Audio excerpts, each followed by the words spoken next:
Good morning.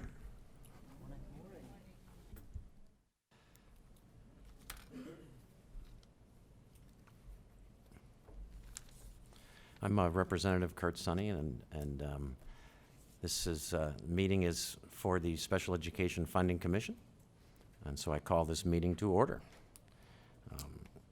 Good morning and welcome.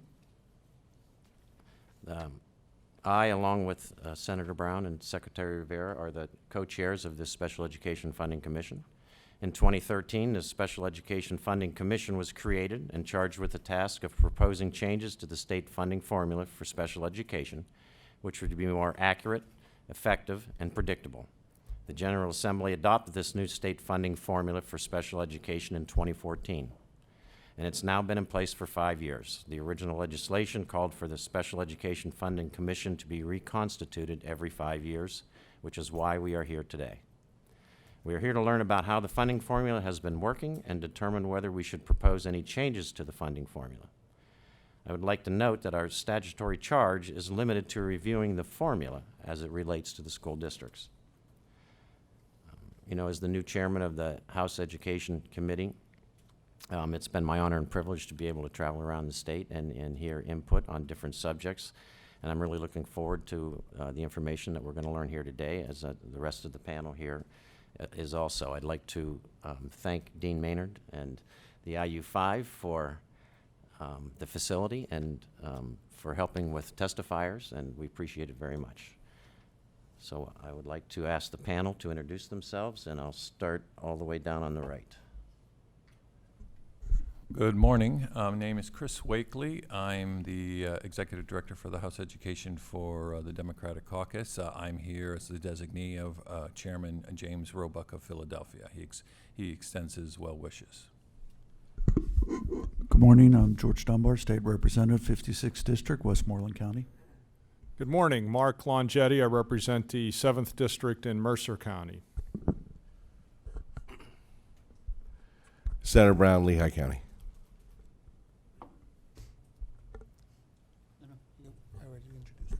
Yep. Matt Stem, Deputy Secretary for the Office of Elementary and Secondary Education at the Department of Ed. Any opening remarks? Any opening remarks? Okay. We're ready to begin. I'd like to remind all of those testifying that as we will bring the testifiers up in groups and to the front table, and make sure the mics are on. And so, first panel, you're seated, so please introduce yourselves when you speak, and you may begin. Hello, everyone. Welcome, and we are so thankful that you're here at IU5, so welcome. My name is Christy Carucci, and I'm the Director of Special Education here at IU5. As an educational service agency, IU5 is committed to provide support to our local education agencies within the Erie, Crawford, and Warren counties, specifically in the area of innovative programming and cost-effective measures for students with disabilities and their families. Today, you will hear ways IU5 partners with 2 specific school districts in our region to accomplish this goal. 2 of our districts are with us this morning. IU5 and the Erie Public Schools work together in many ways to support students with disabilities. In particular, IU5 provides related service personnel to support students with disabilities to access their least restrictive learning environment. Examples of related services include school-based occupational and physical therapy, speech and language therapy, hearing support, visual therapy, assistive technology, and behavior consultation. IU5 staff provide these types of services to over 2,000 students annually. Much of their time is spent consulting with teachers on how to support their students in the classrooms, working with the families on how to integrate therapies at home, and documenting students' progress across all educational and community domains. IU5 and the Union City School District also collaborate to support learners who need more. Andromeda House is a residential treatment facility and intensive treatment unit for girls ages 12 through 18 with significant mental health needs. This facility is located within the attendance area of Union City, and as such, the school district is responsible for providing education. Union City has reached out to IU5 to support these classrooms by providing specialized teachers who are equipped to work with these students' unique educational needs. Through this arrangement, IU5 also supports the district by providing financial personnel and data reporting systems. Currently, we're going to show you a video highlighting a specific program where students in the Corey Area School District operate a portable coffee shop within their building. While viewing this video, you will notice how many work-related skills these students are learning and the pride they exhibit in a job well done. So if you don't mind attending to one of the many screens that we have in this room.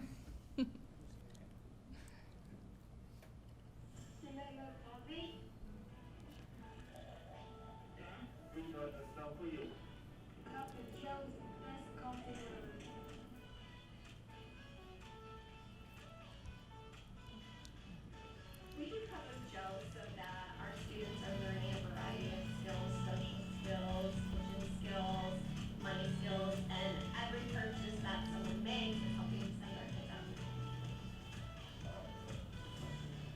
Don't forget our hot chocolate and cake. And our $10 mug.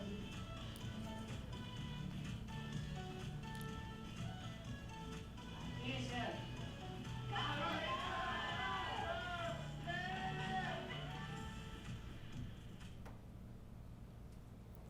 Additionally, the images on the screens in the room now that you will see will showcase a specific program many districts in our region utilize. The Edinburgh Community-Based Transition Program is designed to support students with more significant disabilities who are in their junior year, their senior year, or beyond to obtain employability skills within our community. Our staff have established working relationships with various local businesses, such as or just like Edinburgh University, CVS, and Comfort Suites. The students perform daily work-based activities to support their skills and employment. The goal of the program is to transition into job opportunities for the students upon graduation. And each year there are a few students who obtain jobs through this program specifically. And these are just a few examples of ways IU5 assists school districts in providing innovative special education programming with cost-effective outcomes. You'll now be hearing more from a representative from each of the two districts that I mentioned earlier. Good morning. My name is Bea Habersky, and I'm the Assistant Superintendent at Erie's Public Schools. Thank you for being here today. I would like to let you know that we have been asked to speak regarding the partnership between IU5 and Erie's Public Schools. And so I'd like to introduce Dr. Angie Kanacki, who is our Director of Special Education, who will share some of the things that have been going on between IU5 and Erie Public Schools. Thanks, Bea. Good morning, everyone. The partnership between the IU5 and the Erie School District supports our joint goal of serving the needs of children with disabilities and their families and predates the careers of most of us sitting in this room today. Like most districts, we work diligently to balance our mission to provide a free and appropriate public education to our special needs students with our obligation to do so in the most efficient and cost-effective manner possible in the interest of our taxpaying constituency. In some cases, this has meant resuming total responsibility for our special education programming where it is warranted and makes sense from a fiscal and programmatic standpoint. However, with regard to a number of specialized services, particularly those for our population of students with low incidence disabilities, it's been more cost-effective to enter into a consortium agreement with other school districts in the county, facilitated and administrated by the IU5. Services such as vision support, deaf and hard of hearing support, occupational and physical therapy, behavioral consultation, and assistive technology consultation are most prudently delivered via the consortium model. An alternative to the consortium model would involve hiring our own staff directly or contracting with provider agencies for hourly rates that far exceed consortium costs. Although we've entertained these possibilities in the past, we found them to be cost prohibitive. The IU5 is also a major provider for professional development for our teachers and administrators in best practice instructional strategies and educational initiatives. It's much more practical and cost efficient for our staff to travel 20 minutes to the IU5 than for training that's facilitated, presented, and downlinked here than to spend several hours traveling to Patton, Pittsburgh, and back. Perhaps due to the impact of trauma or socioeconomic challenged environments and/or a combination of additional factors, the needs of our special education students and families continues to grow in numbers and intensities and are presenting much earlier in the educational lives of our children than they have in the past. Our percentages of students with significant disabilities, such as emotional disturbance and intellectual disabilities, are considerably higher than the state averages. The Erie School District and the IU5 will continue to work together to meet these challenges and judiciously provide services to our special needs students and their families. Thank you. Hello and good morning. My name is Stacy Molson, and I'm the Director of Special Education at the Union City Area School District. This year, the Union City Area School District created a new partnership with IU5. The collaboration has not only allowed us to provide innovative programming to the students attending Andromeda House, our residential treatment facility, it has also allowed the district to devote its resources more effectively. Our partnership allows the IU to search out and hire highly qualified special education teachers for our 2 Andromeda House classrooms. It is critical to find teachers with the required qualifications and are the right fit for these students with specialized needs. The IU also provides for both a supervisor to oversee all of the daily operations of the program and a school psychologist to provide for all of the educational evaluations that are requested by parents, teachers, and outside agencies. It is imperative for all special education compliance deadlines to be met for PDE. Tracking student information through PIMS has become an increasingly difficult task for districts, especially for students who are attending multiple placements during the same academic year. The IU assists our district with those requirements for all of the students attending the 2 Andromeda House classrooms.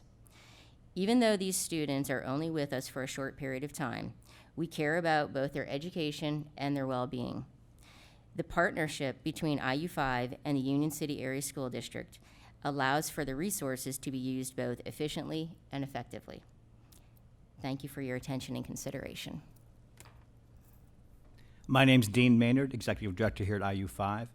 As you've heard, the complexity of the needs of learners with special needs has increased in recent years. On average, 20% of school-age students in our Tri-County area are in need of special education services. The needs today are greater and the amount of staff available is fewer. Being a teacher of learners with special needs requires ongoing training, advanced expertise, and dedication to the special population they serve.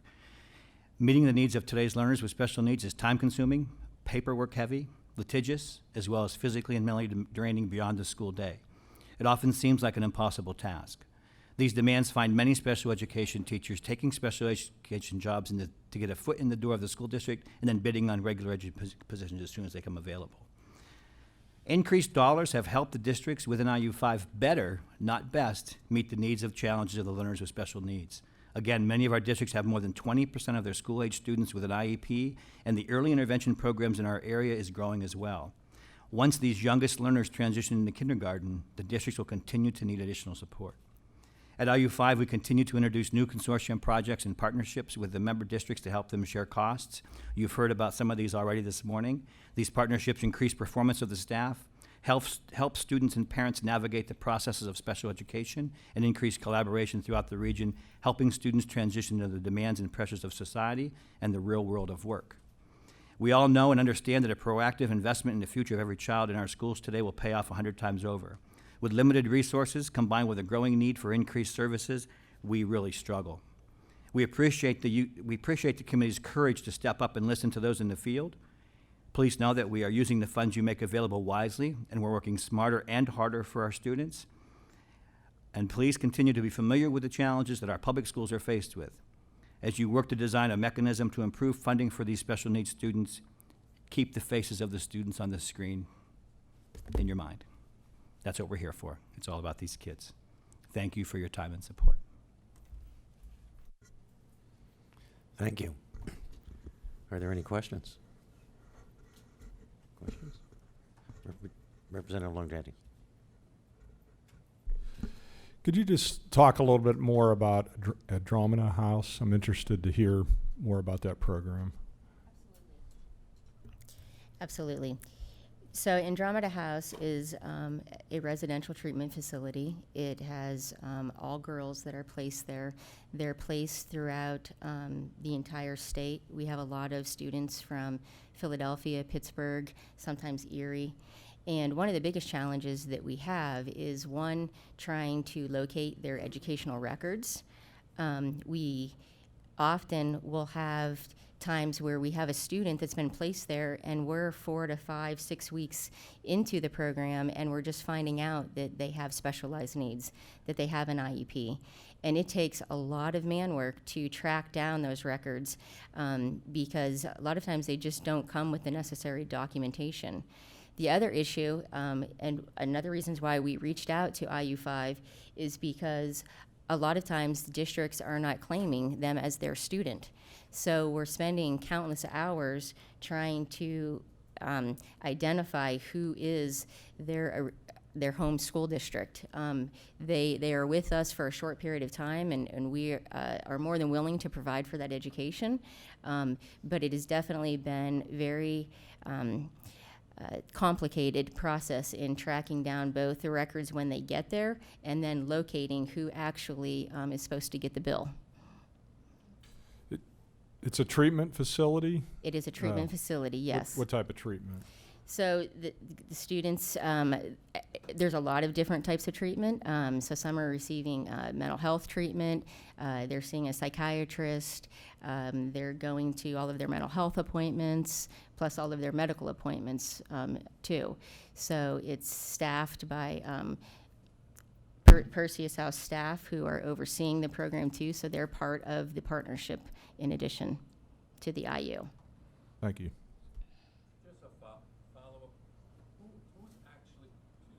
Who's actually referring them? Is it the school district or is it some judicial agency? It could be a judicial agency. It could also be OCY.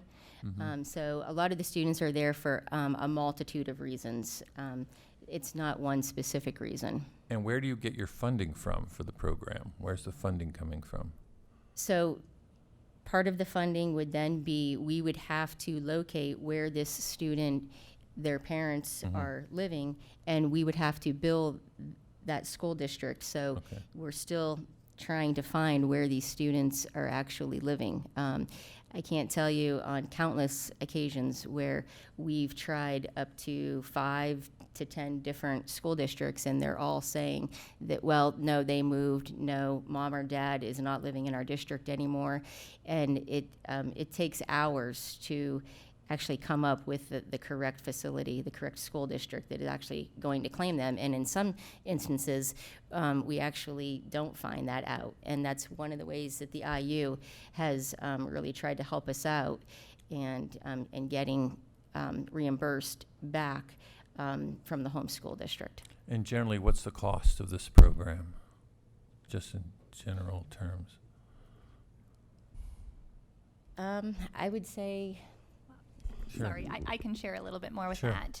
As far as the educational placement pieces, we have a certified special education teacher within the classroom. There's 2 of those. And then there's also a behavior support person or an aide or a paraprofessional from the Percy's House Charter School.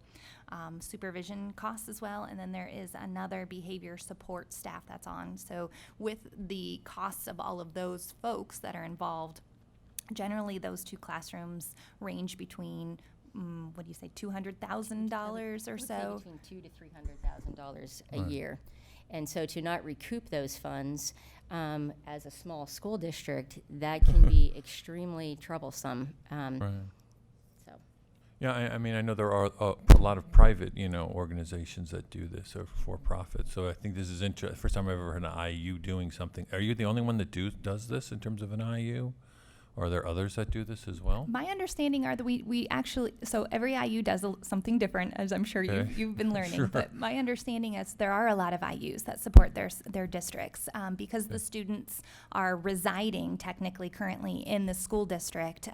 Then it is the school district's responsibility to educate. So then they lean on us to support in that way. So I believe that there are many IUs that support their school districts in this way.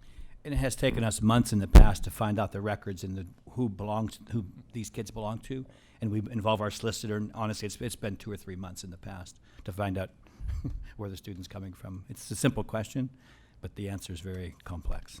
Thank you. Thank you, Mr. Chairman.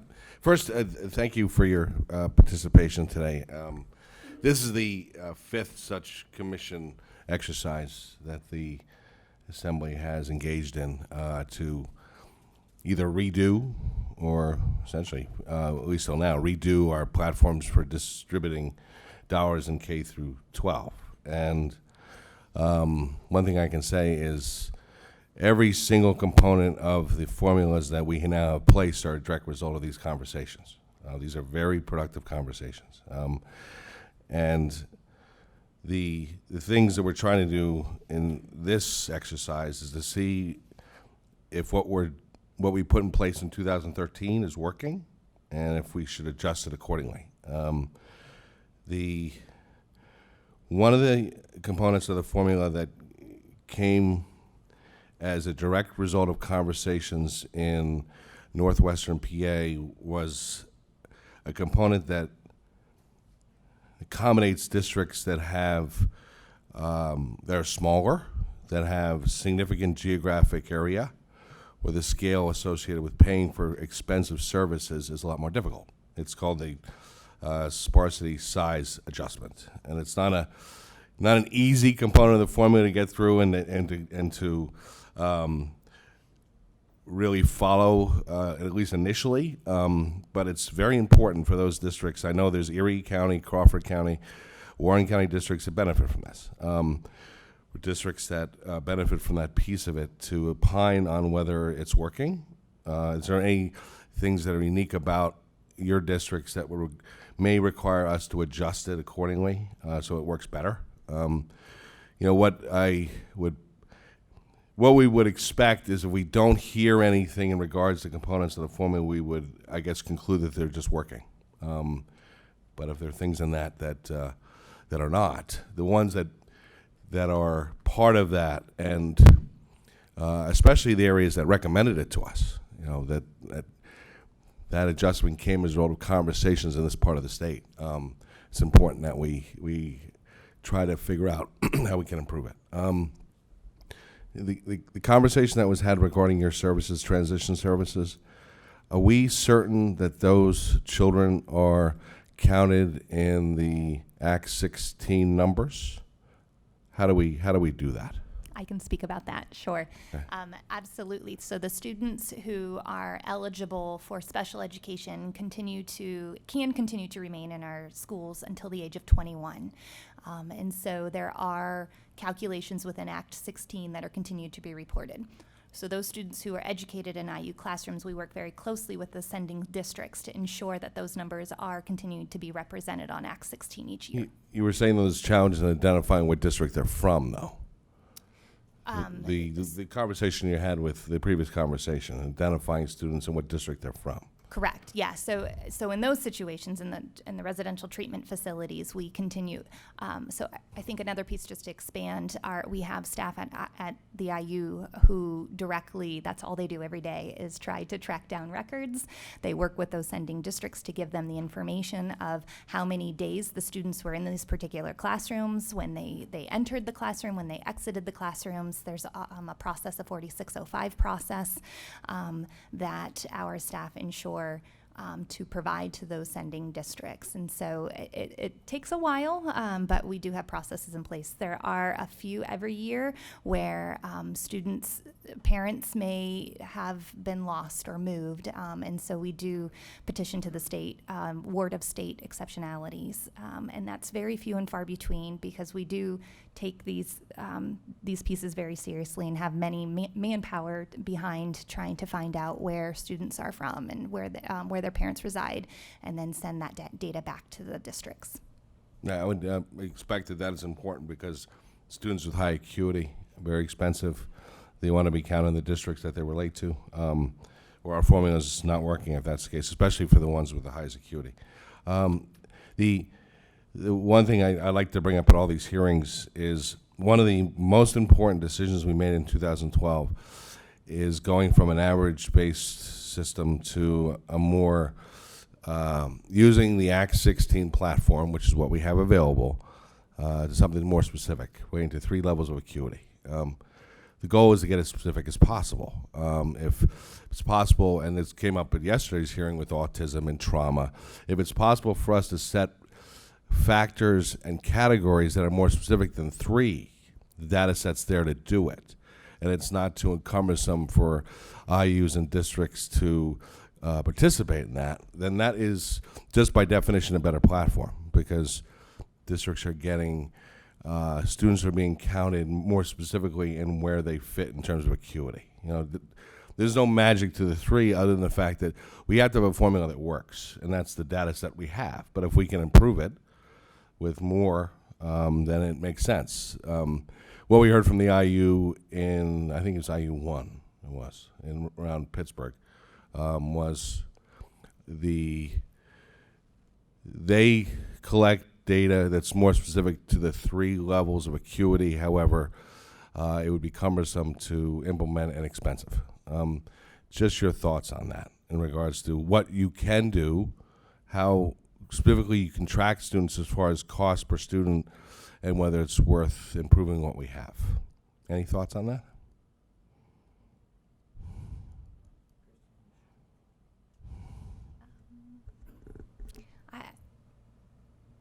Without really looking at the specifics, I'd have to go back and look a little bit more. I do know that all of our 17 districts that are in this region do spend a very significant amount of time making sure that those numbers are accurate for Act 16 and reporting purposes. So looking at it at more of like a tiered support or more of... Yeah, hypothetical. Say you wanted to have a tier for autism, Mm-hmm. right? And just as a hypothetical, and could you price out the cost of services relating to children with autism? Is that something that you have the capacity to do? I certainly think we definitely We can. have in the past, With the yes. data that we have for the amount of personnel that's required, the IEP drives those related services, so it's very scriptive of how often and how many and how much support is needed and what personnel. So I think most of our districts gather that data already. So yeah, in that particular example, that would be really easy to do. Yeah, it's just my opinion that this might not be where we're going now. It's been 5 years. But it makes sense if we're doing this accurately to find a way over time to go there, so that the formula is more specific to the specific acuity of children, not groups of children. So just wanted to bring that up as a possibility to continue to think about. Thank you, Mr. Chairman. Thank you. Thank you. Can any of you tell me if you've seen any growth in particular in any of the 3 categories? Is the growth that is occurring within the special ed community as far as numbers, is it growing more in any of the 3 categories? I think the next 2 panels have those numbers in their testimony. I've read them in Gerard's and General McLean's, so we could answer them more specifically with that group if you'd like to wait. But there has been a huge growth in autistic services in our region. And I know Dr. Miller from Gerard, I think they've tripled their numbers of autistic identified students in the last 6 years. And would they be And that's coming. mostly category 1, 2, or 3? They would probably category 1 and 2? Yes, I would say category 2s are probably more extensive than those category 3s, although, those numbers for the most significant needy students in our region are increasing as well, but probably that category 2. Mental health and trauma-informed pieces are, I'm sure you've been hearing that across the state, that is what I've been noticing exploding in our community, students that are coming in with such traumatic resources. And so what we've been finding are sometimes those students are identified as autistic or as emotional support, but really, in fact, their childhood experiences have inhibited their neurotypical developing brain, and so they're not typically autistic, but we don't know that until we get in and start working with students and families as well. So if that's a little help or background, that might be something you could consider. Okay, thank you.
All right, just like to remind all of you to identify yourselves before you speak.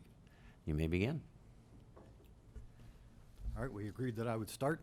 My name is Wade Kilmeyer. I'm the Executive Director at IU4, which is the intermediate unit that covers Butler, Lawrence, and Mercer counties, about halfway down the state. 27 school districts in those 3 counties, covering a wide range, urban, suburban, Butler, Seneca Valley, Tiny, as you were mentioning before. We have Commodore Perry and Jamestown school districts that have fewer than 500 students K to 12. So we cover a wide range. You have my written testimony. Rather than read that to you, you can read. I'd just like to go over some of the highlights for you before I turn it over to my school district colleagues from Sharon. At IU4, among the millions of services that we offer, special education is probably the largest grouping of services that is requested from us. Hold the mic close. Okay. And rather than concentrate on specific facts and figures, I'll just say that we can broadly put those special ed services into 2 categories of ways that we can save money for school districts and thereby not waste money for the state. One of those ways is in splitting costs among districts. So for example, if there is a low incidence disability that occurs in a school district, it can bankrupt that school district to have to deal with that disability on their own, to bring in specialized teachers, therapists, and so forth. But if several surrounding school districts each have 1 or 2 low incidence disabilities like that, we have combined those into a single classroom. For example, in the Wilmington School District, we have a classroom with about 4 students in it. They're immobile. They have feeding issues. They have toileting issues. They're nonverbal. There's one student who is so completely immobilized, he has to use a gaze device to communicate. So he looks at a machine, and the machine is able to pick out words using his eyes, because that's the only part of his body that will move. For any one district to take on the education of one of those students is outrageously expensive, but we can combine those costs into one classroom, thereby saving each district about 75% of the cost. All of the therapists from the IU will come to that room. Teachers from the intermediate unit are there. We see a huge cost savings there for our school districts.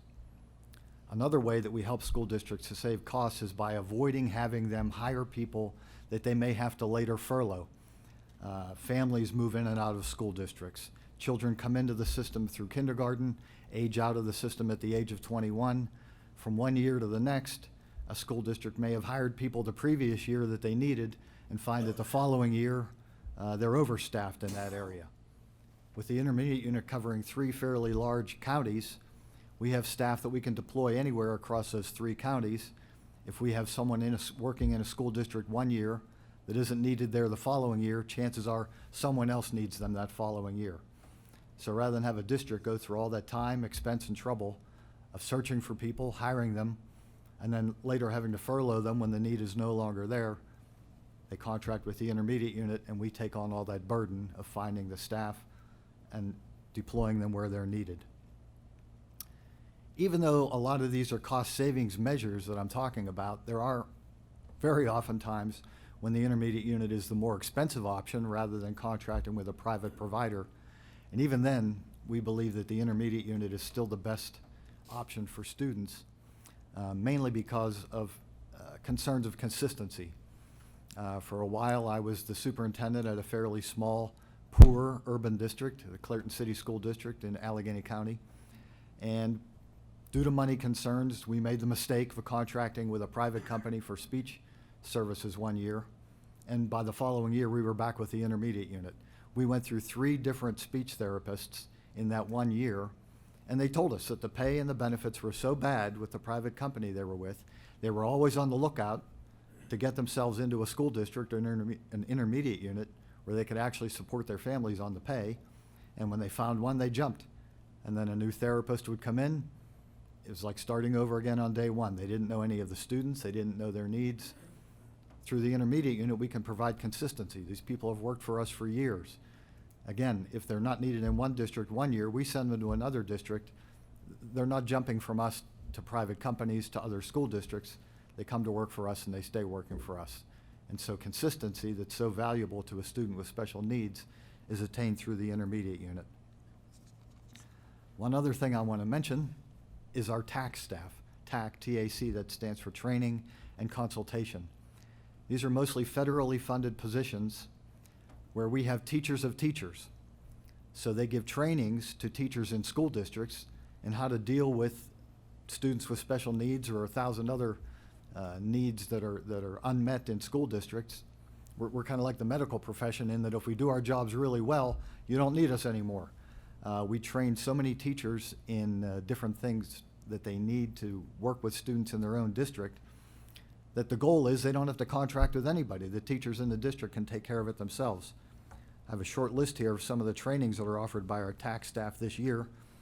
Dealing with autism in the classroom, apraxia of speech, emotional support, behavior management on the bus, CPR, multi-tiered systems of support, paraprofessionals in the special education classroom, writing effective and legally compliant IEPs, suicide prevention, safety care training, school-based speech therapy, and mandated reporting.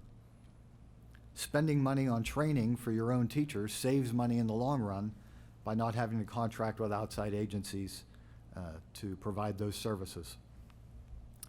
One thing that I do want to read to you, because I think it's important, is my concluding statements from my written testimony. Special education requires a large amount of training, expertise, compassion, and a heart for that particular kind of work. Like anything else that embodies such a unique combination of elements in order to be successful, it's going to be difficult and it's going to be expensive. We don't have any choice in whether or not we're going to educate every child to his or her capacity, but we do have choices in how we can deliver that education. We can do cheap and shoddy, or we can do costly and high quality. With our most vulnerable population of students, which one should we choose? All of us in education appreciate the special education funding formula that's been in place for the last 5 years, and the attempt that it makes to fund special education appropriately for the different needs of different learners. When the state recognizes that a high level of need requires a higher level of funding, everyone wins. And for disabilities that require a low level of intervention, lower levels of funding are appropriate and appreciated.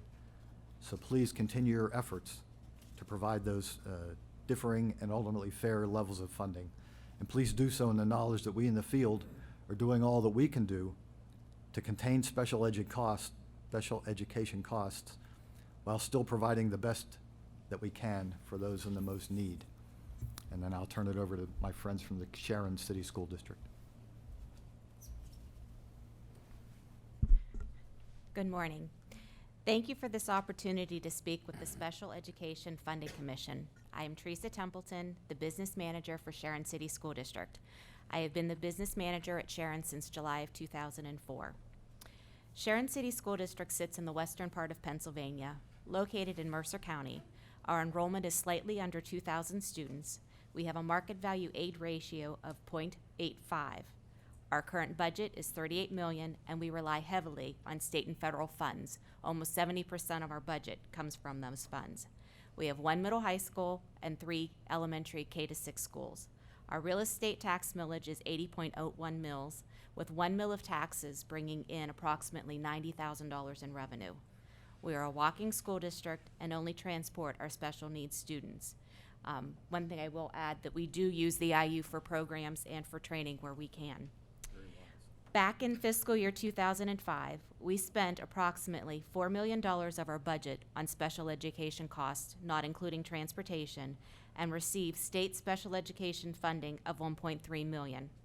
5 years later, in fiscal year 2010, we spent $4.7 million on special education costs, not including transportation, and received state special education funding of $1.5 million.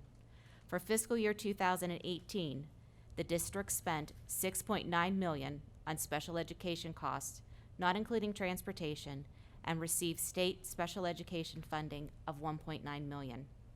In that time, from fiscal year 2005 to fiscal year 2010, costs rose 19%, whereas state special education funding for us rose 14%. From fiscal year 2010 to fiscal year 2018, special education costs rose 46%, whereas state special education funding rose 29%. While we appreciate the increase in state funding, it has not kept pace with the cost of educating our students. The district has consistently been raising taxes, most years to the adjusted Act 1 index. While we could have applied for a special education exception, the district did not want to add any more burden to our taxpayers. However, going forward, we may have no choice as our numbers of special education students increase and the needs of these students are becoming more severe. During that time, the district saw a need and started an in-house autistic support classroom.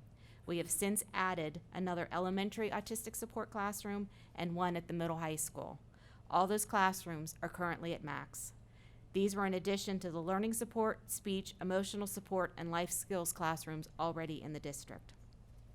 When we cannot educate the student in-house, we must place them in other facilities, provided these facilities will accept the student. Those costs vary from placement depending on the child's need, plus transportation costs. For fiscal year 2018, the district spent $2.2 million on tuition educating special education students outside the district, not including transportation. At one time, we had 3 special needs students placed at a facility that cost over $96,000 per child plus transportation. For our district, that is over $1 million of taxes for each student. Educating these students until the age of 21 is costly. Another problem we are facing at Sharon is the number of students moving into the district, some after the first day of school, and many were not part of our feeder programs such as Head Start or early intervention. That makes it very difficult to plan and budget appropriately. It also is something we have no control over. While the numbers are a good indication, I ask that the Commission also look at what is driving these numbers to increase. We all have increases with salary, healthcare, PSERS, and cyber charter schools, but we are seeing the needs of these children increase as well. In-house programs are preferred, but some students have to be placed elsewhere to meet their needs, which also impacts costs greatly.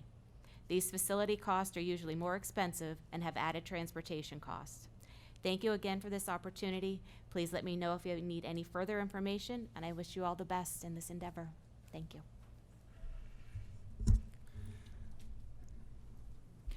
Good morning. I am Lorena George, the Supervisor of Student Services at Sharon City School District, where I have proudly served for 3 years in this capacity.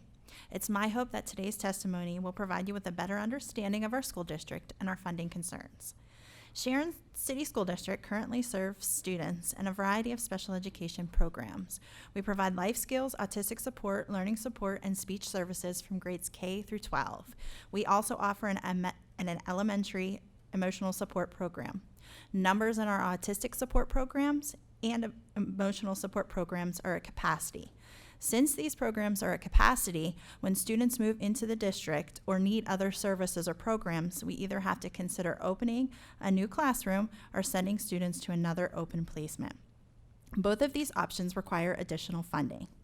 We opened a middle school, high school autistic support classroom in 2016-17 and an additional elementary autistic support class to go along with our other classroom in 2017-18 because of an increase of early intervention students with intensive needs. Each year, we enroll approximately 30 or more students from early intervention programs with IEPs. We also see a lot of students coming to us who have never been in an early intervention or Head Start program and have difficulties in school. We also have a high number of life skills students in our district, and we currently serve 540 students with IEPs. While we provide a variety of services for our students, our district averages are well above the state averages for special education. For example, in the 2018-19 school year, our special education percentage was 25.5% of our overall student population, while the state average was 17.3%. In the previous year, 17-18, our average of special education students was 24%, while the state average was 16.9%. At times, we do not have the intensive needs that some of our students require, and we are forced to find other educational placements for our students. This again increases our funding issues and concerns. We currently utilize St. Stephen's in Zelienople, Crossroads, the Rich Center in Ohio, Kite Strings and Pathfinders, as well as New Horizons. At times, students move into our district who are already attending these outside placements. When this occurs, we pick up the funding costs for the students. Again, we have no way of planning this in our funding and budgeting as these students move into our district. Not only do we service more students than state average, we also are seeing more and more students with very intensive needs. For example, in the 2018-19 school year, Sharon City School District's percent of intellectually disabled students was 12.5%, while the state average was 6.3%. This means that a lot of our students are requiring more intensive supports in the classroom. With the increase of students with more intensive needs, we also have had to hire more one-on-one aides, classroom aides, and teachers to help provide these services to our students. This again has increased our funding. Over the course of the last 10 years, our overall enrollment numbers have decreased while our special education numbers have increased. Each year we see more and more students in our district. In the 2018-19 school year alone, we had 100 students move into our district with an IEP. Of these 100 students, many were students with an intellectual disability, which required more intensive supports. Prior to last year, our district has consistently seen over 70 or more move-ins since 2015. In week 6 of school already, we are already at 40 move-ins with IEPs. Out of the 40 students who have moved into our district, we have 2 students who require one-on-one aides, as well as more specialized supports and classes. One student functions on the developmental level of a 2-year-old, needs help with toileting and daily living skills, as well as assistance with eating. This student is nonverbal and requires supervision at all times. Another student, who is a student with a severe hearing loss, requires a one-on-one aide as well as an interpreter and an array of related services. We have no way of projecting how many students will move into our district in a school year. This makes it extremely difficult to plan for funding. Overall, our special education numbers at Sharon are increasing. The number of students who are moving into the district with IEPs are also increasing. Not only are numbers increasing, but the need for more intensive supports are increasing as well. In most of these cases, it's difficult to plan. However, we definitely need a different funding model to properly run our special education programs. Thank you. Thank you. Could you tell me if a special education student population, is it more transient than, traditional student population shifts? At movement? Sharon, we do see a lot of transiency. Not only do they move in between different school districts that are close by, such as Hermitage, Sharpsville, Farrell, they move back and forth, but we get a lot of move-ins from Ohio, even Arizona, North Carolina. They're there for a short time and then they go somewhere else. So we do see a lot of transiency. And when it comes to the entire special education population, could you, if possible, break it down into how many of those, what percentage of those students are in traditional classrooms with traditional students? How many are in specialized, within the school, specialized classrooms, and then, the percent that is more severe, and that is more than likely outside the facility, the school facility? A lot of the students who are serviced outside of the district have intensive behavioral concerns. With our autistic support classrooms, those students spend a majority of their day in the autistic support room, but they do go out with their regular age peers for specials and lunch and recess, things like that. We try to include our students with their regular age peers. We try to keep them within our district and service. But the vast majority of students are in the traditional classrooms just receiving extra support along the way. Is that A lot of our correct? students are receiving like learning support, co-teaching, those types of services within the school district as well. Thank you. Any questions? Representative Dunbar. Thank you, Mr. Chairman. And I'd like to say not only to you, but to everybody in the room, we really do appreciate how you guys are going after controlling your costs, but at the same time increasing the level of services that we're offering these children of needs. And it's a very difficult process. We all do understand that. We are here, and our charge is actually to look at the actual funding formula as one of our main charges here.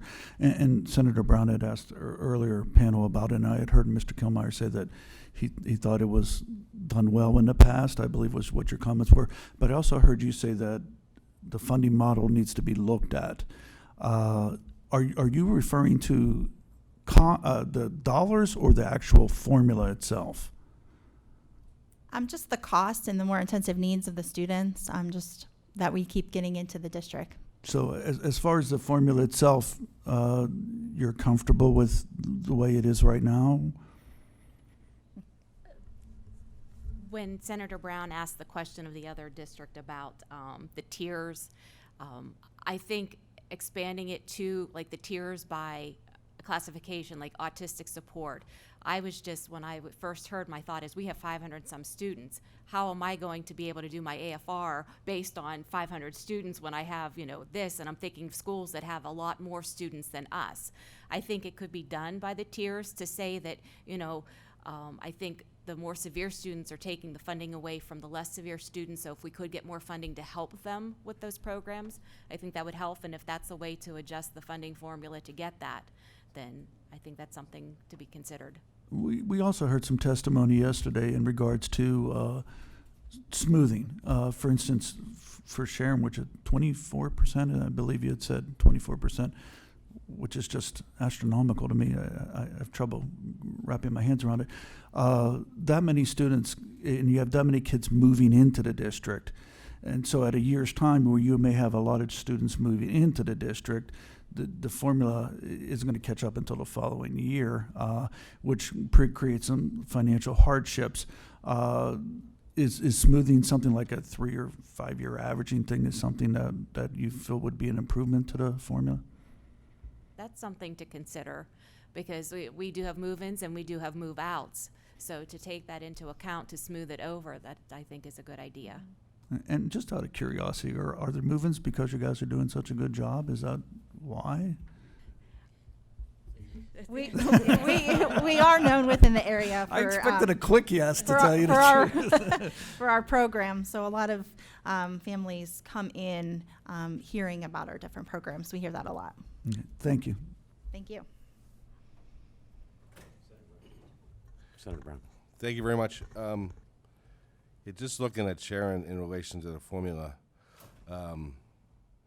very high market value aid ratio, 70 percentile for equalized mills is 21.4. You're at 27.4. 25% of your kids are in special IEP education programs.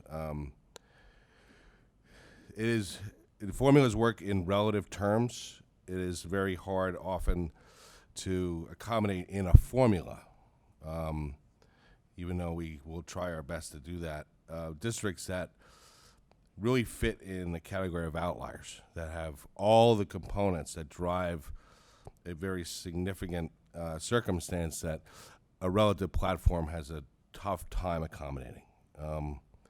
One of the things we've been trying to do in order to look at those special circumstances is maintaining contingency fund that school districts can apply to for these types of special circumstances to allow for additional money above what the formula can provide in relative terms. The question is, how much is the General Assembly willing to put in that fund, right? But that's what it's for. That's what it's for. Because I'm looking at your Sharon in relation to this formula, and you're also, I would think, one of the districts that gets the sparsity size adjustment, I would think.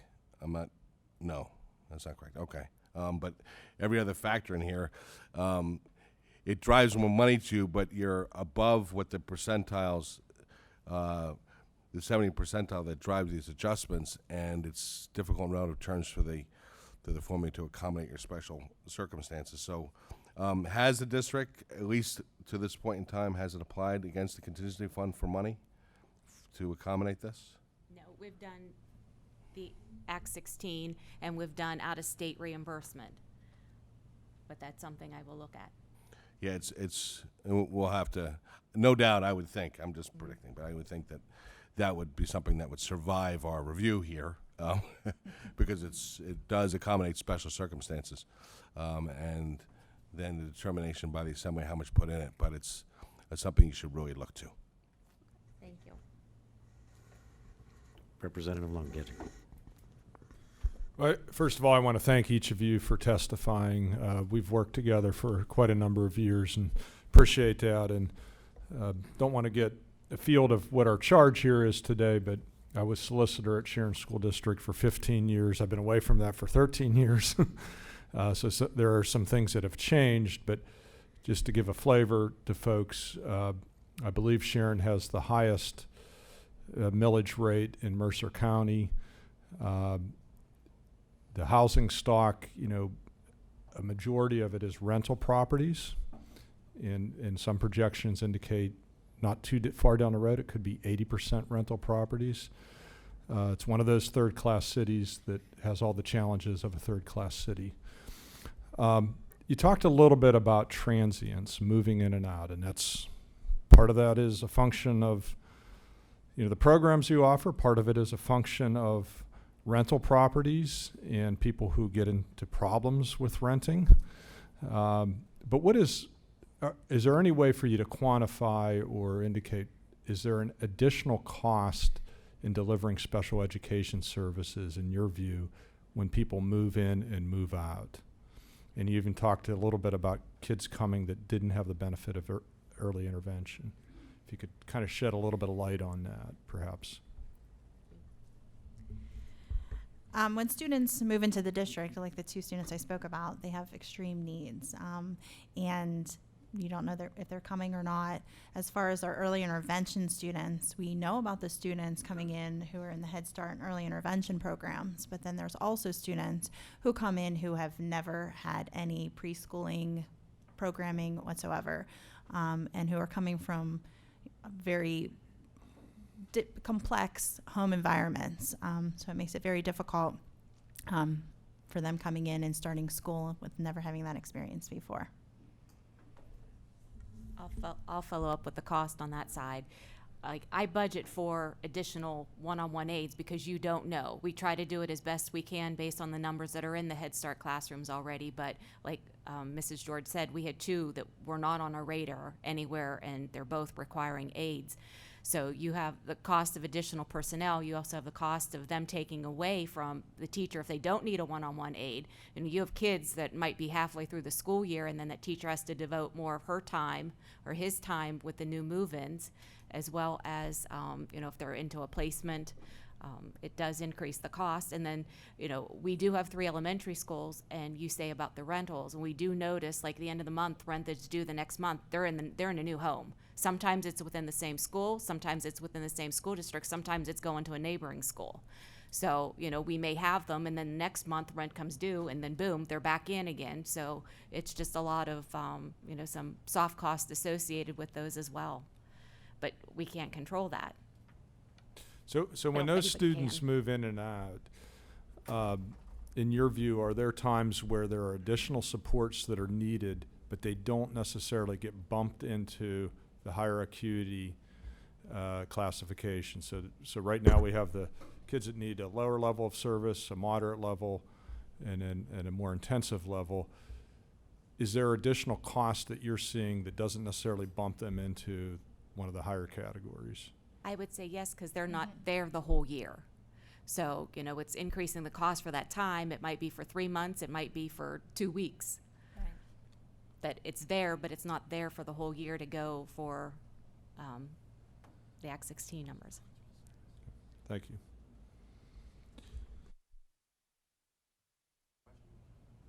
Any other questions?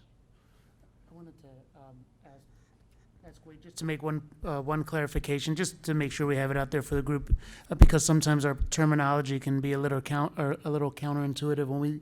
When you talk about low incidence versus high incidence, low incidence doesn't mean low cost. It just means low occurrences of the disability. So could you just a quick primer on low, high incidence, and cost associated? Right. So, for example, speech therapy might be a high incidence special need, but it's a low cost. Students may only need to see a speech therapist 40 minutes a week, whereas the students that I was talking about that we have in our multi-disabilities classroom are low incidence, meaning that this kind of thing hardly ever happens, but it's a very high cost. So to educate a student who's immobile on a feeding tube and all the other issues that I mentioned, very, very expensive. So low incidence, very high cost.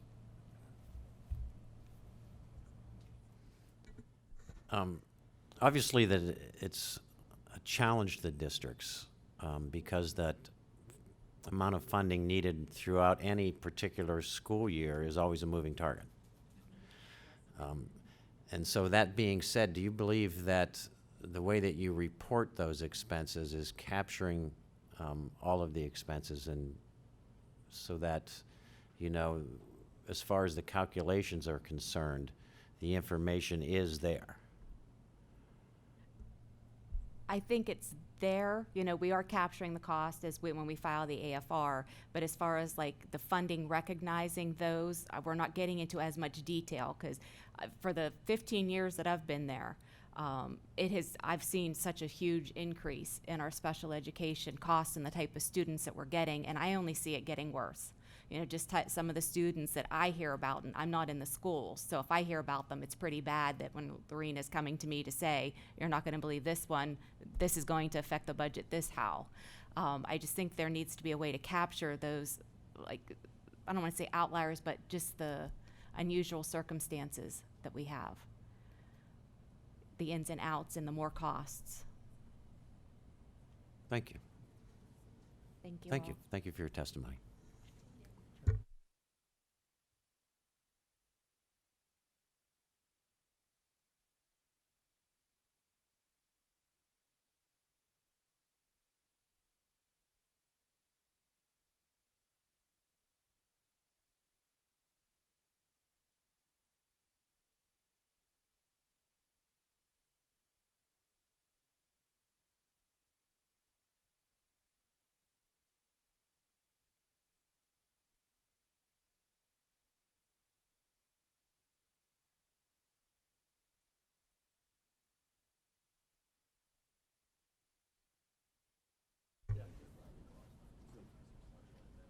We're doing really good on time this morning. And you can begin anytime you're ready. Good morning. Bob Snyder, and I am the president of the Girard School Board, as well as the president. Okay. Good morning. My name is Bob Snyder, and I am the president of the Girard School Board, as well as the president of this IU5 Board of Directors. I appreciate this opportunity to speak today about Pennsylvania special education funding and how it affects our educational system at the local level. As a school board at a local, small, rural district, my colleagues and I appreciate all efforts that have been made over the past few years to address inequities and shortfalls within the area of special education funding for Pennsylvania's 500 public school districts. The intent of the special education funding formula is positive and has merit. However, due to the high cost of providing appropriate, individualized special education programs for an ever-increasing population of identified special education students, the formula is not working to the benefit of small districts like Girard. According to the data from the Education Law Center, special education, quote, costs are rising by roughly 5% a year, but state funding for special education is increasing by less than 1% annually, unquote. This is alarming for local school board members who must adopt an annual budget that makes up this 4% difference between expenses and funding. This funding gap is just within the arena of special education. As a board of directors, we are responsible for creating a comprehensive budget for all district operations. In short, we must make up the difference in special education funding by redirecting funds from other district programs in order to fully fund a free and appropriate education for our identified special education students in a least restrictive environment. In terms of the special education funding formula tiers, the vast majority of our local special education students fall into Category 1, which is the lowest funding category. In Girard, we actively strive to meet the needs of our special education students within our schools, as this is the least restrictive environment. We value our students in meeting their needs with our hometown educational program. In several cases, we could send these students to out-of-district facilities, which could put students in the number 2 funding bucket, and according to the funding tiers, bring us more special education dollars. But this is not best for the students, nor is it the appropriate least restrictive environment. Because our district teachers, administrators, and board members strive to do what is best locally for our students, we in effect get penalized with funding because we do not go for the services and programming that would result in higher tier funding. The tiered funding formula has good intentions, but from the perspective of a small rural school district with a special education population in excess of 19%, we recommend a review of the funding levels, especially at the first tier level. Thank you for your attention and consideration. Good morning. I am Donna Miller. Good morning. I am Donna Miller, Superintendent of Schools for the Girard School District. We are a small rural school district nestled on the shores of Lake Erie. On behalf of the district, I thank the co-chairs, Representative Kurt Sonny, Senator Pat Brown, Education Secretary Pedro Rivera, and the rest of the committee for allowing us this opportunity to testify on the impact of the special ed funding formula and escalating special education costs. In the past 10 years, from 2008 to 2018, the Girard School District local taxpayer contributions to special education expenditures has risen exponentially from 27% in 2008 to 55% in 2018, or 28%. In dollars and cents, that increase is $1,348,730. Shifting the majority of special education funding to local taxpayers means the local contribution is now $1,923,644, substantially more than it was 9 years ago when it was only $574,000 some odd dollars. Yet the percentage of special education state subsidy has remained steadily around 5% for the same time period. The burden to our community is exacerbated by the lack of a robust tax base in our communities. With limited industry and 452 parcels listed as farms, homeowners account for 85% of our tax base. An average median home in our school district is valued at $120,000. Many of our families struggle financially, and 59% of our students are considered economically disadvantaged. Between the 2011 and 12 school year and the current 2019-20 school year, students identified for special education have risen from 15.6% of the student population to 20%, and 1 in 5 of our students need some type of specially designed instruction or related services. Students with disabilities have a legal right under the Individuals with Disabilities Education Act, or IDEA, to a free and appropriate public education known as FAPE. Under FAPE, public schools must provide services to help every disabled child make progress in their least restrictive environment, regardless of cost. LRE necessitates students be taught with their age-appropriate peers as much as possible. Special classes, separate schools, or removal from the general education class that may, in some cases, be a more economical choice is reserved for the highest need students, so that disabled students can have every opportunity to be with their age-appropriate peers and to interact with them. Ethically, this is the right choice. We do acknowledge at times there are probably more costly ways, cost-effective ways for the district to meet the needs of these students, but we do try to keep the majority of our students at that level 1 acuity. The other problem that we run into is that there's frequently waiting lists for out-of-district placements. We've been waiting for about 18 months for a student who is categorized as autistic, and she frequently becomes violent, unprovoked. That means that we have 1 or 2 aides with this student at all times, also to keep her safe, as well as the other children in her classroom.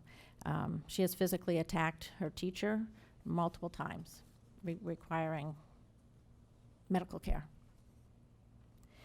As my colleague and the school board president, Bob Snyder, indicated, most of our students are categorized as low cost in the current funding formula, despite the fact that some do need that 1 aid to keep them safe and on track for making educational progress. 2 of these students have suffered from traumatic brain injuries. One of those students is completely immobilized, is nonverbal, requires complete care for her physical needs, including feeding. And my special ed director, this is a kindergarten student, says because we try to keep her in a regular education classroom as often as we can, she will be categorized as a level 1 student. So, and when this happens, of course, we need to have 1-to-1 aides. The typical paraprofessional in the Girard School District earns approximately $35,000 and is eligible for full benefits. Between the end of the 2018-19 school year and September 30th, 112 new students enrolled in the Girard School District. Of those newly enrolled students, 23 came to the district already identified as needing special education services. 15 more students are waiting to be evaluated by the school psychologist. At the same time, to the increase in the sheer number of students requiring special education, we are experiencing an increase in students with complex conditions. 14 emotionally disabled students are currently receiving services in out-of-district placements. Further, the number of students identified as autistic nearly doubled between 2014 and 18. In 2018, the district had 46 students diagnosed with autism as compared to 25 in 2014. This increase necessitated the establishment of 2 additional autistic support classrooms in the district. We have 2 autistic classrooms at the elementary school, 1 at the middle school, and we'll need 1 at the high school next year. In Pennsylvania, these classrooms have a limited enrollment of 8 students. Housing insecurity is a common negative factor impacting high-poverty rural school districts. Experiencing up to 20% transient students at the elementary school confounds the budgeting process for our district, further complicating accurate budgeting in the current unpredictability of the special ed fund is the current unpredictability of the special education funding formula. Moving to a standardized cutoff date would be extremely helpful for us. As it stands, we try to make a budget with nebulous information. Of course, the transience does not help. The Girard School District does strive to make ethical decisions when educating all of our students, and we welcome a review of the current formula factor to improve equitable services for disabled students across the Commonwealth through the reduction of local funding disparities. The impact for my district has been an immediate and continued decline in the state subsidy for special education, despite the increasing enrollment of students and expenditures, resulting in the district leaning heavily on our local taxpayer and reducing other educational services. We have been forced to increase class size, reduce courses offered at the high school, and put some of our sports on hiatus, while raising taxes for 10 consecutive years. The Girard School Board and I fully realize and respect that limited state resources compound the complexity of the task before this committee. And we appreciate the committee evaluating the impact of the meaningful work conducted previously to potentially seek improvements in the formula. Finally, we do trust that no changes made in the formula will create such a significant and immediate negative impact on any school district that it could potentially immobilize the ability to provide appropriate education services for their students. I'm not just speaking on behalf of this one district. I know that you need to look at what happens for everybody involved in this. And so we appreciate your time and your efforts. It's a tough task. Thank you. Good morning. My name is Rick Scaletta. I'm superintendent of the General McLean School District. I'm here today with our board president, Mrs. Carrie Crow. Let me cut to the chase. Special education is out of control. It's the tail that wags the dog, both on a programmatic and on a financial level. Our district receives about half of our funding from the state and half from the local taxpayer. And despite what's been highly diligent and conservative financial management over the decades, our long-term financial forecast projects insolvency for our district as early as 2023. Three uncontrollable costs are at the root of this projection, and those are pension payments, charter school costs, and special education costs. And of course, today, we're here to talk about the special education. I provided two pictures because I don't like to read, I just like to look at pictures. And Appendix A is our costs for special education, which have steadily escalated in recent years while our subsidy has changed very little. Our costs are in red and the subsidy is in green. So we spend approximately $3 million more than our subsidy. I'm sorry. Good morning. I'm Carrie Crow, the board president for General McLean School District, and welcome to our district, because this is where our IU is. The escalating costs that Mr. Scaletta mentioned are having an impact on our local taxpayers. Using the 18-19 budget as an example, we saw an increase in spending of special education of $425,408. That year we increased our taxes 0.12 mils, which only brought us $103,440. Our increase in basic education formula state subsidy for 18-19 was $107,000. So as you can see, we cannot keep pace with the increase of special education costs. And because I'm testifying, I'd like to go on record that I, as all boards and board members everywhere in the state, would say we don't want to raise taxes. It's a terrible choice to make. However, we have no choice. And you may say, well, then cut special education costs. And I will tell you that one thing my fellow board members have learned is that when it comes to special education, we are out of the loop. The overregulation and procedural preoccupation that goes into the program drives what we can and cannot do. The wide latitude given to parents to make and receive demands for service costs are a great deal of money. We are forced to just pay out or face long, protracted proceedings that will just cost us more. As board members, we feel helpless when it comes to special education because the law has made it that way. And personally, as a parent of two children in my district, regular education, and I would go so far as to say taking accelerated courses, I also see, and I don't want it to get lost in this proceeding, that we have programs, so many programs that we cannot invest in anymore, or we cannot commence, or capital projects we can't do because we must concentrate so much of our funding to special education. In addition to the issue Mrs. Crow mentioned, I have provided a chart on Appendix B, and that will give you some insight. When we compare the 2008-2009 school year to 2018-2019, which are the same years covered in the Appendix A, you can see we had a slight drop in overall student enrollment, 82 fewer students. However, the number of special education students increased by 54. You can also see in the chart that our autistic population has doubled and the percentage of students with emotional disturbances has increased by 28%. These two populations, along with the population of students with intellectual disabilities, require the most costly services in the form of extra personnel, aides, counselors, job coaches, behavior therapists. Additionally, the unfunded mandate for transition services to the world of work costs us more for job coaches and transportation. The mandate that we maintain many potentially disruptive students in the general population simply requires a great deal of money for personnel to serve these students, as well as to allow other students to get the education to which they are also entitled. I also need to mention the rise in students classified with other health impairment. Our population went from 0 in this time period to 17.1%. I would also note that at the state level, that percentage went from 7% to 16.4% during that same time. And these students with these medical issues can require a range of expensive medical services. While I appreciate the intent of the current funding formula to account for these students who cost us so much more money, calculating the actual cost per student is difficult.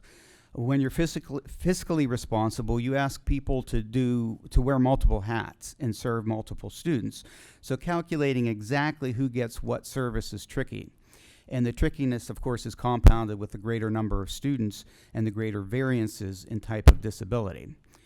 So I think the formula could simply reflect a base amount for each special education student. The formula would then supply additional funds for students with autism, emotional disturbance, intellectual disabilities, and other health impairments based on the incidence of that disability in the district.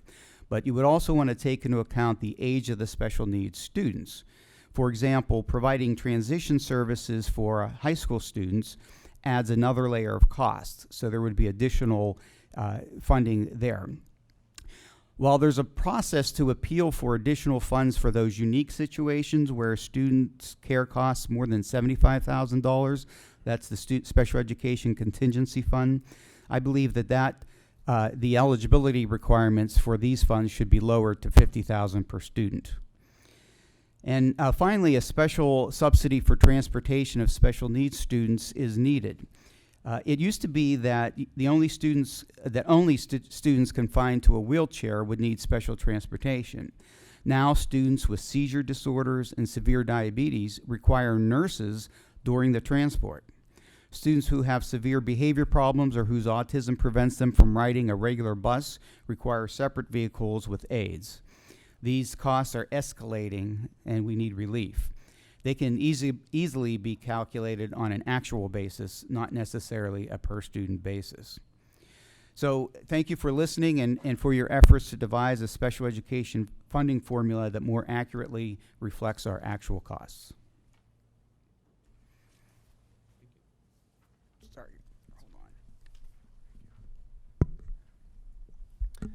on. Thank you, Senator Brown, Representative Sonny, and Secretary Rivera, and all of the members of the Special Education Funding Commission for taking time today to hear testimony about the special education funding formula that was enacted more than 5 years ago.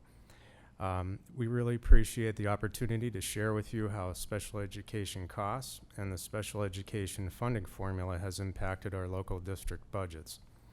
My name is Carl Dolak. I'm the business administrator at the Harbor Creek School District, and I've been at that position since the year 2000. Either fortunately or unfortunately, the Harbor Creek School District does not have any shocking or extreme special education stories or examples to share with you today. However, like all other school districts, we have observed large cost increases in our special education programs. So how are we doing with special education costs? I've included some facts of which our special education costs have steadily increased each year. If we begin at the 12-13 school year, they were $3.8 million. And during the 17-18 school year, they were $4.8 million. Our special education enrollment has actually decreased slightly from 337 school-aged 5 to 21-year-old students in 12-13 to 325 during the 17-18 school year. Our overall enrollment has increased actually from 2,032 in 2012-13 to 2,139 students in 17-18. So with those numbers in relationship to each other, we have a very typical special education population of about 15% of our students. I think we're all aware that federal and state laws are driving our costs. For Harbor Creek, the rate of increase almost triples the rate of inflation. I think also most of us can agree that these cost drivers are somewhat systemic in nature. We live in a world that contains many more identified disabilities that are so much more specific and require precisely designed instructional therapies and strategies and therapies than there ever used to be. Schools are expected and mandated to service these students as they come to us with both identified and unidentified disabilities, which Harbor Creek takes very seriously. The trend is clear. The services and expectations placed on districts will continue to grow in the future.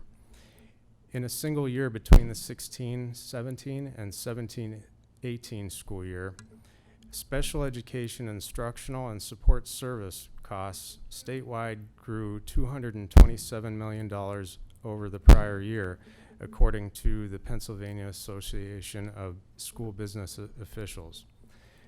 Quite frankly, this annual increase has surely grown even more last year and will continue to even during the current year that we're in as well. All of the special education services are required by law and need to be funded. I think the question kind of becomes, at what level are the increases in costs going to be funded?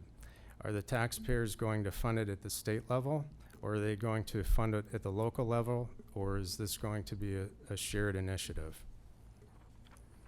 Over the last 5 years, Harbor Creek state special education funding increased from $1.23 million during the 2012-2013 school year to $1.3 million during the 17-18 school year, a 5-year increase of about $80,000.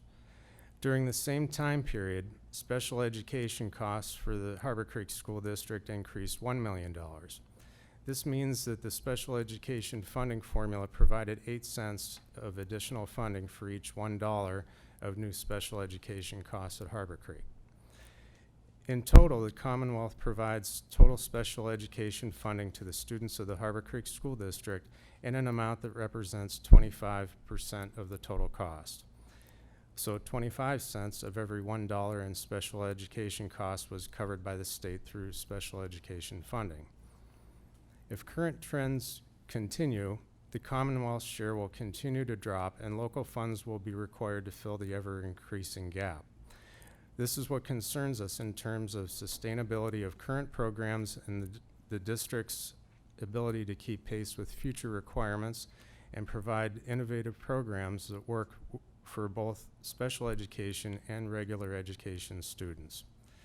So, what's the solution?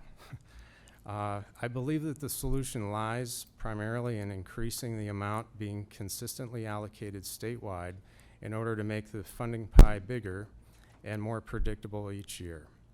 In addition, the formula distributing the pie each year should use data that is consistent, such as smoothing out changes from year to year through a multi-year average for the various components in the formula, or by using metrics that are more accurately represent cost pressures school districts are experiencing. I know that increased funding can be a challenge considering all other interests being served by the Commonwealth budget. Presented with only this concern, though, simple economics dictates that to sustain or expand a program, you either have to shrink costs or increase funding. I don't know how to, and I haven't met anybody else who knows how to significantly shrink these costs given the current environment of mandates and student needs. Thus, increased local funding remains Harbor Creek's only solution for now. Under current trends, local funding will continue to be the sustaining source for special education cost expansion. But if it is relied on as heavily as it has recently been in Harbor Creek, it will end up drawing needed funds away from other programs. So the problem is only shifted around to some other area. Districts will need the Commonwealth to invest more funding into this partnership for the benefit of our students. Thank you. Thank you. Any questions? Chris? Thank you, Chairman. Real quick question. Have any of you used the contingency fund in the last few years? And for what? I asked my business manager that. He said we applied and did not get it. In the previous year, in last I year? don't know if it was the previous year, but it Okay. was previously. Okay. We did several years ago. We had a student with multiple significant needs, and she ended up placed in a specialized school in Boston. And the state helped with that, but we paid a lot of money for her education. Any thoughts on the contingency fund in terms of possible changes or anything in regards to that, how, whether it's useful, whether it's... We probably wouldn't be sitting here today without the contingency fund. It was a 3-year placement. It included travel costs for the student, travel costs for the parent. It was very, very expensive. I think we need it, but apparently there needs to be more funding for it, for them to cover all of the contingencies. Representative Dunbar. Thank you all for your testimony and your candor. Mr. Snyder, you had mentioned about the funding formula, about the need to look at the tiers. Yes. Are you advocating then for an increased amount of the tiers? You know, how many tiers there are, or what specifically do you think would help a small rural school district? Well, I think in regards to the tiers, obviously more money would be very helpful and beneficial. I don't think more tiers are needed, but I think a review at least of what should be considered. Tier 1 should be reviewed. Because again, there's, my understanding is, there's some variance there in programming that some student needs. Like we have a student that we could send to regionally to the Barber Center. First of all, the Barber Center doesn't have an opening for us, so we're keeping the student in-house. And if you were to send him elsewhere, he would be in a larger tier. Right. So, you know, either looking at that or a half step between 1 and 2 or something. But there are cases where the tier 1 just isn't enough. Thank you. Questions? Senator Brown. Just a follow-up on that. Tiers in terms of how they affect distribution are based on weights, the weight against the basic education cost. The tier 1 weight is 1.51. I would expect if we would need to accommodate additional funding for that tier, that the weight would go up. We're going through an analysis with our independent fiscal office this year to update those weights. If I would hope that your comments would be reflected in that if there's a need for additional funds in that tier, that weight would go up to accommodate that. Other than that, we don't currently, and this is a very interesting conversation regarding different opinions on how we collect the data and establish a platform for distribution. Because we're hearing from many that we should stay with the current platform, which is essentially 4 averages. But there was also comments today about a base amount and more specificity, which is the ultimate goal, because we started for 25 years before we did the formula in 2013 with 1 average, 1 base amount, regardless of acuity, and settled on Act 16 because it was the best way we could go to more specificity. The challenge is, how do we have a reliable data set that accommodates all those different variables and all those different differences among students? The previous testifier said 500 different students, 500 different costs. And if you want to get that specific, it's definitely more accurate, but a lot more difficult to accommodate. So I'm looking for any, at least myself, understanding where this would go to make it the most accurate possible. I am looking for any possibility of going to a more a specific platform, because essentially what we did, we went from 1 average to 4 averages. But it's better than what we had before. But we need a data set a solid data set in order to accommodate that. If I could comment on that, I've been around long enough to know that being here today doesn't mean that you're going to go back and you're going to make up the difference of the $3 million we're spending in special education that's not subsidized. So as long as just so you know, we have to clarify this. This is an important conversation about the means on which we distribute the money. Right, exactly. Right? That's my point. It's not so the way we distribute it, we don't want to make it that complicated. And I think that everybody would agree that a learning support student is less costly than an autistic student, less costly maybe than a medical impairment. So if you base it on those numbers, I think you're going to come pretty close, and then, well, it's going to be pretty close to matching what you pay for those kids, and then you have the exceptions with the contingency by lowering the contingency fund. I guess I'm not clear on exactly how many specific categories you would have. I think it would be based on the exceptionality, okay, with a multiplier based on their age. In other words, a middle school autistic student would be a 1.2 versus a 1 in elementary, and a high school autistic student would be a 1.8 because of the additional supports they need. All right, so you would have the same platform that's in Act 16, but just an additional component for autism. No, I think you need to look at, if you look at every exceptionality, you'll see that they, again, with exceptions aside, you'll see that it's pretty clear that some are more expensive than others.